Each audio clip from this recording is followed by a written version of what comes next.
निचला तबका है मुस्लिम समाज का, उस तक भी पहुंचने की कोशिश मोदी सरकार ने की है। वहां तक भी निचले तबके गरीब मुस्लिमों तक भी पहुंचने का कोई प्रयास दिखाई दे रहा है आपको?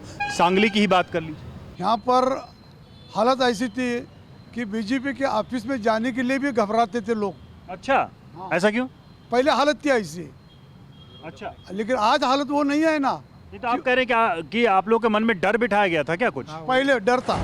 देखिए, महिलाएं भी जुड़ी हैं, उनसे भी हम बातचीत करेंगे। एक अहम सवाल जो है आपसे मैं कर रहा हूँ, क्योंकि यहाँ तो बात हो रही थी कि योजनाओं का लाभ पहुँच रहा, महिलाओं को, मुस्लिम महिलाओं को, उस तबके को क्या लाभ मिला है? नरेंद्र मोदी जी तो बातें बहुत सारी उन्होंने की कि हम उज्ज्वला योजना लेकर आ रहे हैं, ट्रिपल तलाक का जो एक दंश था उससे हम महिलाओं को आज़ाद कर रहे हैं, उनको बराबरी का हक दे रहे हैं। आपको लग रहा है क्या सांगली में आप लोगों को इसका कुछ फ़ायदा दिख रहा है? ज़रूर हो रहा है, क्योंकि अभी आपने ही बोला कि उज्ज्वला गैस एक योजना मतलब है। ये बात कही जाती है सरकार हाँ, की तरफ से, इसलिए वही मैं तो कह बोल रही हूँ। बहुत सारे महिलाओं को यानी अभी सांगली मिरज कुपवाड़ के 90% महिलाओं को उज्ज्वला गैस योजना का लाभ हुआ है। क्यों? जो गौर गरीब लोग हैं वो नहीं ले सकते थे, चूल्हे पर ये करते थे, जो अपना खाना बनाते थे, वो अभी जिसके उसके सभी के घर में गैस है। मोदी सरकार ने आप हमारे 3 तलाक की जो मंजूरी की है वो बहुत अच्छा काम किया है। वो नहीं, कैसे? इसका तो बहुत सारे लोगों ने कहा कि ये तो हमारे इस्लाम में दखल है, कोई सरकार नहीं कर सकती है। ठीक है, तो वो औरत जो नाइंसाफ़ी का काम होता है ना, वो इंसाफ से होता है ना। जो औरत को जो उसको कोई सहारा नहीं मिलता है तो कुछ तो मिलता है ना सरकार तरफ से, मतलब उनका कोई नियम तो होता है। औरत को भी कानून के सामने बराबर हक मिलना चाहिए, ये सरकार कह रही है। आप इससे सहमत हैं? उनका यही सही है कि औरत को भी उनका बराबर हक मिलना चाहिए। इतना सब हो के फिर भी 3 तलाक की क्यों झूरेगी वो औरत? फिर वो कुछ तो उसका हक होना चाहिए ना, उनके बराबर चलना चाहिए ना। इसलिए सरकार ने जो किया मतलब कानून का समान सामने मर्द हो औरत हो बराबर हो। बराबर। लेकिन हमने कई पार्टियों कई नेताओं को सुना, महाराष्ट्र में हमने ओवैसी साहब को भी सुना, वो कह रहे हैं कि ये हमारी आज़ादी को छीना जा रहा है।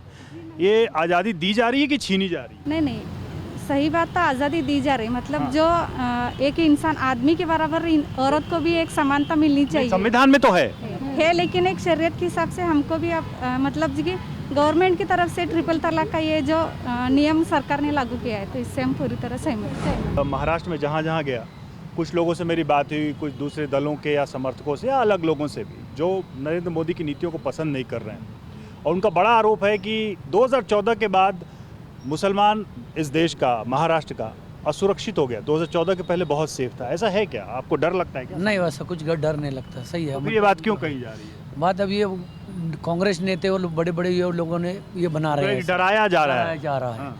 इसलिए वो 14 के पहले डराया नहीं जाता था। 14 के पहले एक माहौल बनाया गया है कि 14 के पहले भारत में लोग सुरक्षित थे और उसमें अल्पसंख्यक सुरक्षित मुस्लिम की बात हो रही है। मुस्लिम की बात, मुस्लिम लोग सुरक्षित थे। तो मैं उल्टी बात कहूँगा कि 14 के बाद मुस्लिम समाज के अंदर जो भय था, जो इनसिक्योरिटी थी, वो पूरी खत्म हो गई है। अभी एक करंट मुद्दा भी महाराष्ट्र के अंदर और देश के अंदर चल रहा है कि समान नागरिक कायदा सिविल कोड के बारे में चल रहा है। तो इस बारे में भी कांग्रेस और विरोधक अल्पसंख्यक समाज को घेर रहे हैं, उनको डरा रहे, धमका रहे कि देखो अभी नागरिकता कानून आएगा देश में और वापस से आपको दाढ़ी, टोपी, फलाना धमका, ये सब आपको छोड़ना पड़ेगा, नमाज बंद हो जाएगी, बुर्का बंद हो जाएगा, हिजाब बंद हो जाएगा। लेकिन ऐसा कैसे? मतलब एक चीज़ बताइए मुझे कि जैसे मैं कह रहा हूँ शरिया की बात आ जाती है या धर्म की बात आ जाती है, इस नाम पे बड़ी आसानी से लोगों को कैसे बरगला दिया जाता है? क्या मुस्लिम समाज को इस तरीके से बरगला लेना इतना आसान है किसी नेता के लिए? आज तक आसान था, मगर आज का युवा जागरूक हुआ है।